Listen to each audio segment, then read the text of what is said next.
పల్లి ఇలా వైశ్యాసి నుంచి లబ్ధి పొందిన వాళ్ళతో పాటు కార్యకర్తల జనాలు కూడా నిన్న వీళ్ళ నాయకుల వరకే కూర్చున్నారు.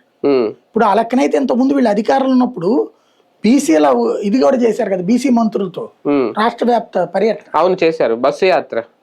అదే కదా పవన్ అనేది, మీరు కులాల వారీగా విడదీస్తారు అనేది, అందుకే పవన్ అనేది.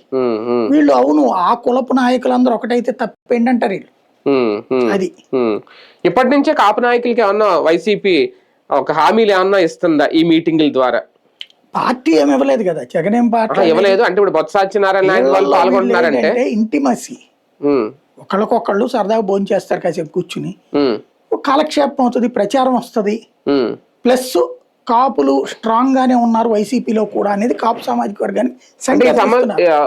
ఈ సమావేశాల ద్వారా కొన్ని సమస్యలు కూడా చర్చిస్తున్నారట. ఏంటి ఆ కులాల్లో ఏ సమస్యలు ఉన్నాయి ఏంటి అనేది, అవి మేము అధిష్టానం దృష్టి తీసుకెళ్తున్నామని చెప్తున్నారట బొత్స సత్యనారాయణ. రాధాకృష్ణ గారికి చెప్పారు.